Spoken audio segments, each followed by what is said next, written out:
주도주들의 모멘텀이 여전히 유효. 변곡점이 열렸기 때문이다. 충분히 수익성을 낸다라는 계산이 끝났고 신생 방산 기업들이 더 활발하게 진행이 될 거라 보고 있습니다.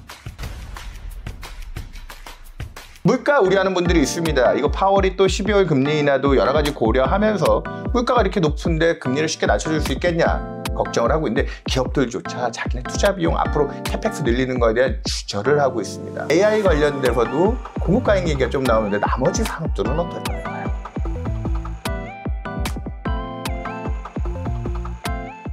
네, 안녕하세요. 메리츠 채권 담당 윤여삼입니다. 최근에 미국채 10년 금리가 4%를 깨고 내려갔다가 다시 일시 반등하는 연초에 투자하신 분들은 올해 미국채 투자 수익률이 순수 채권만 7%에서 환율의 혜택까지 입어서 지금 한 자릿대 후반대 상승률 전체 시장이 그냥 미국채 30년 투자하신 분들은 10% 이상의 수익을 누리고 있습니다. 근데 아직까지 수학의 계절은 아니죠. 여기 저희가 찍어놨다시피 최근 파월 의장의 일부 브레이크에도 불구하고 저희는 올해 12월에도 미국은 금리 인하를 한다. 내년까지 터미널 레이트, 미국 경제가 침체가 오지 않는 전제하에 저희는 3.25. 작년 연간 전망 때부터 저희가 아마 이 스탠스는 글로벌 IB들이 그렇게 유수하게 바뀌어갈 때도 저희는 올해 3.75, 내년까지 3.25 뷰가 바뀐 적이 없고요. 올해도 미국 10년짜리 기준 3%대 시대에 도전을 한다. 그리고 여러분들이 관심이 많으신 미국의 30년짜리 채권은 4.5를 과연 깰 수 있느냐. 지금도 딱 그 언저리에 움직이고 있는데 저희는 내년 상반기까지 추가적으로 한 30bp 정도의 룸은 있다. 미국 10년 3.8, 미국 30년 4.2% 정도. 30년이 30bp 정도 하락을 하면요. 대략 자본 차익으로는 6에서 7% 정도. 이자 수익 1년에 4.5% 정도 지금 지급하고 있으니까 내년에도 미국채 채권의 순수 수익률은 10%가 넘어간다. 환율이 지금 1,430원, 40원 왔다 갔다 하기 때문에 원화가 일부 절상돼서 1,300원대 후반 간다고 해도 한 2, 3% 정도의 기스? 주식시장 수익률에 못지않은 미국채 30년물 수익률인데요. 미국채 쪽에서 해외채 투자는 아직까지는 수익을 거둘 수 있는 수학의 시기이다. 그에 비해서 국내 채권은 누누이 얘기 드렸지만 계륵입니다. 지금 국고 10년짜리가 3% 넘었습니다. 퇴직연금 기준으로 국내에서는 국고금리가 올해 5월 달에 저점이 2.5%대까지도 떨어졌는데 대려 미국과 달리 반대로 저희는 지금 50bp 가까이 올라오면서 지금 3.1% 근처가 수익이 나오거든요. 이 정도면 사실 장기적인 관점에서는 우리나라 채권도 사볼만 합니다. 그리고 지금은 국내는 주식이죠. 제가 올해 하반기 내내 제가 투자 전략 팀장으로서도 채권보다는 주식을 하자. 채권은 국내는 계륵입니다. 바깥에서 기회를 찾아야 되고 미국 증시 여러분들 서학개미들 너무 미국을 좋아하시는 것도 있긴 하지만 내년에 한 미국 주식 주가 수익률 인덱스 기준으로 한 2자릿대 그 저희 주식전략가 선진국 증시 담당자가 그 정도는 보고 있는데 미국은 채권에서도 투자 기회 금리가 떨어지면서 그 기회를 같이 가져가는 데에서 국내 채권은 내년 하반기쯤에 지금 정도 금리 레벨대에서 천천히 진입하시면 장기형 상품들은 그 정도 관심을 가지고 가자. 금리의 궤적은 해외 쪽에서 조금 더 하향 안정화되는 쪽에서 국내는 재정계획까지 맞물려서 조금 늘어난 공급 부담을 좀 소화하는 과정이 필요하겠다. 라고 보고 있고요. 지금 채권 시장 의심이 너무 많습니다. 올해 해방에 날 때 미국채조차도 주가가 떨어지는데 미국 채권 금리가 오르면서 채권 가격까지 흔들리는 이게 이유가 지금 부채가 너무 많잖아요. 지금 선진국들의 지금 부채 수준은 2차 대전 때를 뛰어넘으면서 앞으로도 더 악화되는 거 아니냐. 채권이 안전자산이냐. 그 수에 누가 봤습니까? 여러분들도 요즘 금 관심 많으시죠? 지금 금의 실질 가격, 채권 금리가 가격 단위로 금리 뒤집어 놓고 보면 채권이 눌려있는 동안 금이 그 역할을 대신하면서 엄청 호황이었죠. 이 오른쪽 그림 보시면 전 세계 외환보유고에서 가장 원래 큰 비중을 차지했던 게 90년대 이후로 미국채였습니다. 근데 최근에 다시 금 투자 포지션이 늘어나면서 안전자산으로 금의 역할이 늘었죠. 하지만 이제 선진국들이 좀 정신을 차려야 된다. 최근에 재정에 문제가 많았던 영국, 프랑스, 일본 다 주요국들이죠. 정부가 그동안 과도하게 집행했던 정부 부채에 대한 신뢰성 그런 부분에서 탄력을 줄이기 때문에 이들 지역은 그래서 주가지수가 정부가 돈을 덜 쓰기 때문에 상대적으로 아웃퍼폼하기가 힘들다. 미국 증시 좋죠. 주도 증시로 잘 나가는 건 맞습니다. AI나 에너지 저도 지금 투자하고 있고요. 그런 쪽에서 발을 뺄 때는 아닌데 분명한 건 무리하게 끌고 왔던 경기 부양의 힘은 정부 쪽에서 빠지는데 최근에 어디가 부각된다? 여기 보시면 신흥국들의 재정 역할이나 정부 부채가 엄청 늘고 있습니다. 이런 단에서는 지금 미국 외 논유스 지역에서 지금 유동성을 공급하면서 경기 모멘텀을 끌고 가고 있기 때문에 이런 쪽에서 흐름이 바뀐다. 글로벌 중앙은행들 유동성 펌프, 공급 창구의 역할을 하고요. 미국이 가장 크게 금리 인하를 할 거라는 기대들을 녹여가고 있잖아요. 그러다 보니까 아직까지 미국채 쪽에 투자할 기회가 있다는 거죠. 금리 안전자산의 역할을 하면서 대신 올라왔지만 오른쪽 그림 보시다시피 미국의 신뢰성 자체는 30년짜리 초장기 금리에 나옵니다. 최근에 어떻게 된다고요? 이거 뒤집어 놨지만 10년 금리 대비 그 스프레드를 줄이면서 미국에 대한 안전성 부분들이 확인되고 있다는 거죠. 아까 얘기 드렸다시피 내년에 중간선거라고 하는 미국의 정치적인 이벤트가 있음에도 불구하고 재정에 대한 어느 정도 건전함을 찾는다고 하면 이건 뭐랑 그대로 연결되느냐? 달러화 가치와도 연결될 수 있습니다. 여러분들 우리나라가 지금 미국보다 금리 인하도 덜하고 그러니까 대외금리차 측면에서 축소되면 원달러 환율이 떨어지는 쪽 우려하지만 전 많이 가지는 않을 것 같습니다.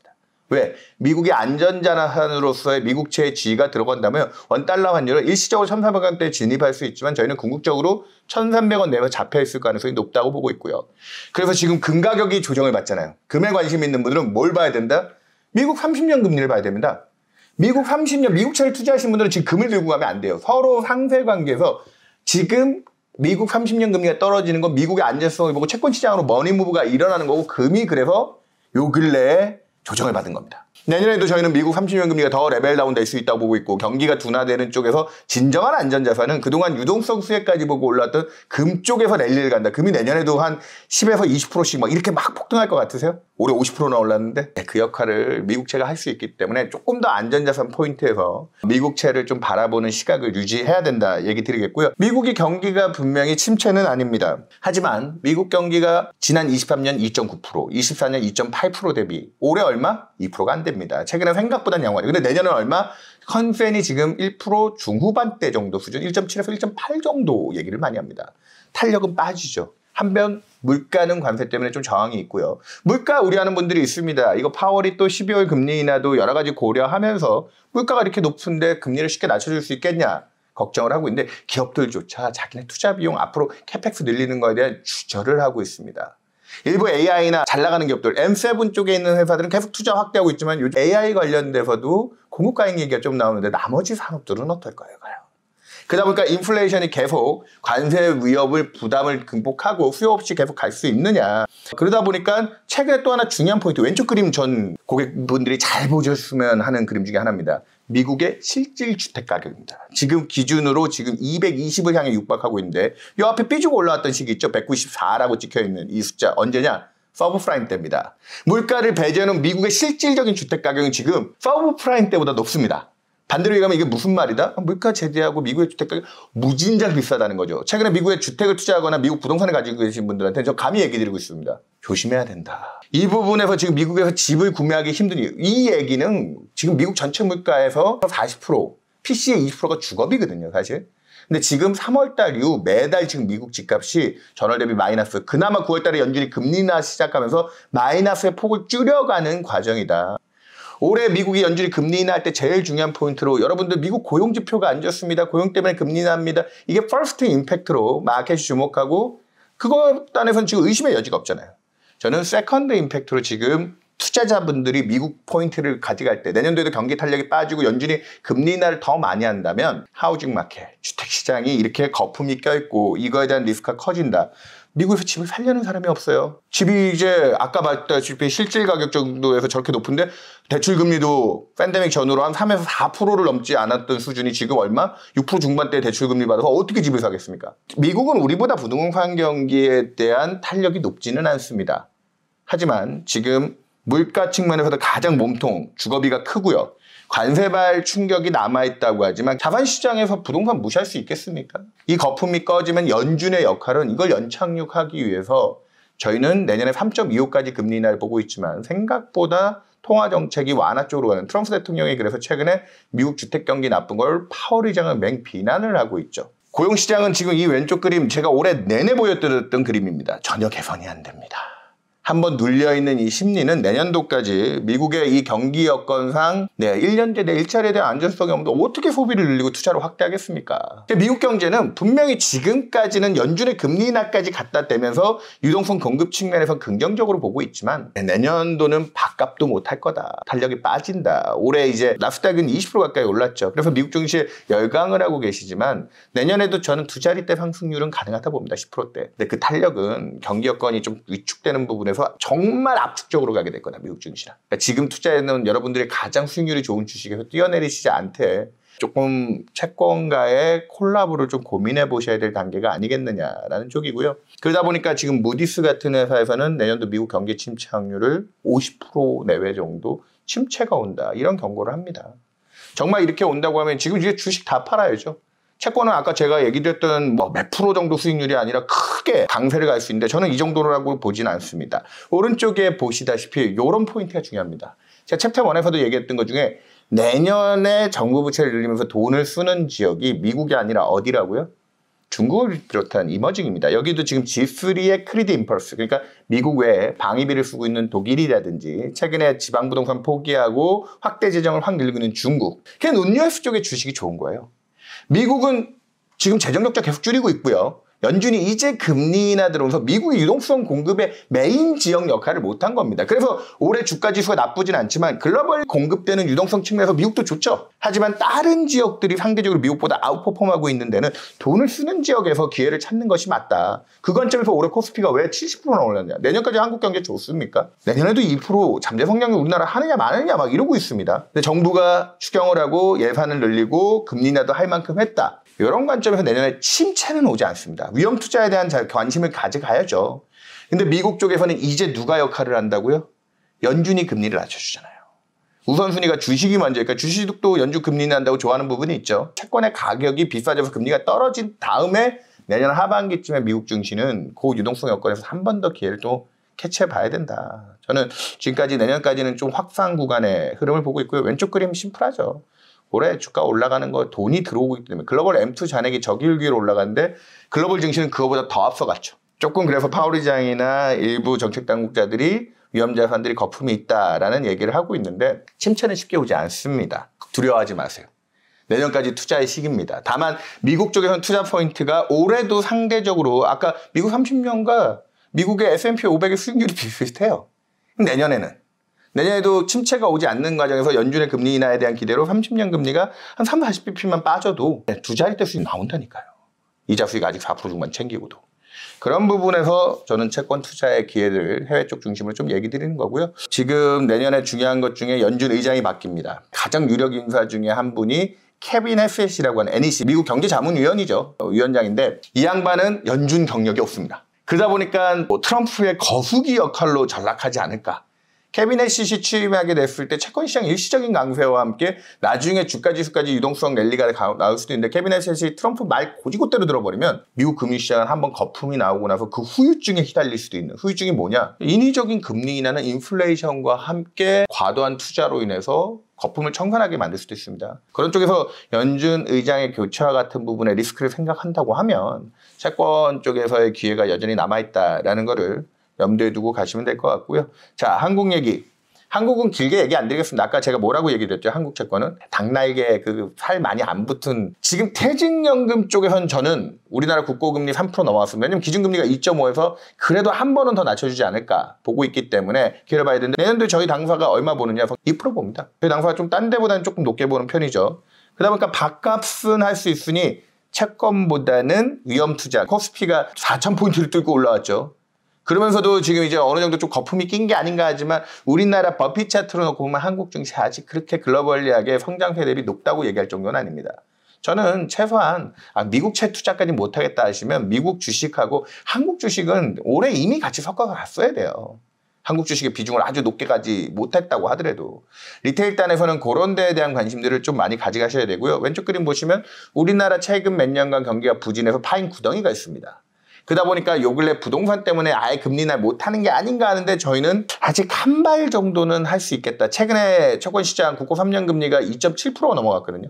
기준금리 현 2.5에서 한 0.2% 정도 기준금리 0.25씩 움직이니까 그 정도까지 위쪽으로 올라왔다는 건 이러다가 금리 인하 못하는 거 아니야? 너무 의심들 하시는데 국내 채권은 계륵이라도 되는 건 아직까진 경기의 어려움을 메꿔야 될 통화정책의 기대는 남아있다는 쪽이고요. 오른쪽 끝그림 보시면 환율 쪽에서 우리나라 금리 인하 못하는 거 아니야 얘기하실 때 전혀 상관없어요. 외국인들이 지난 3분기 이후 우리나라 주식을 10몇 조씩 사면 뭐합니까? 여러분들이 미국 주식 사러 40%씩 나가시는데 지금 4배의 힘입니다. 그 차이가 원달러 환율을 그냥 이 오른쪽 끝그림에 나와 있지만 가운데 그림 보세요. 버핏 차트로 우리는 팬데믹 때랑 금융위기 때보다 한국 증시가 그렇게 높은 수준이 아니라니까요. 역사적인 PER이라든지 이런 것들 다 따져봐도 그렇게 밸류에이션 부담이 높은 쪽이 아니고요. 국내 증시에서 환율에 대한 걱정들 하시는 분들이 있는데 여러분들이 나가는 힘이 조금 슬로해져서 국내 쪽이랑 균형만 찾아주셔도 원달러 환율은 우리나라 펀더멘탈만 오른 게 아니에요. 통화정책 제약 요인은 아닙니다. 요거 하나로 얘기 끝나죠. 부동산 때문에 금리 인하 못하는 건 맞습니다. 저희도 내년 1분기까지 인하 못하면 경기가 개선되고 있는데 무슨 금리 인하냐. 내년 1월, 진짜 못해도 2월까지 지금 10월 15일 부동산 대책이 나오고 나서 그 효과로 요거 안정되지 못하면 우리나라 금리 인하 끝입니다. 그거까지 확인하시고 국내 채권 쪽에 들어가셔야 됩니다. 금리 인하 못한다고 하면 국고 3년 금리가 대략 2% 후반대 2008에서 2.9, 10년은 한 3.2까지도 올 겁니다. 거기서는 진짜 퇴직연금이나 연금형 상품들 국내 쪽에서 한 리스크 없이 3%대 수익률 매년 챙길 수 있는 장기형 쪽에서 금융 상품들 가입 저는 적극적으로 권유드립니다.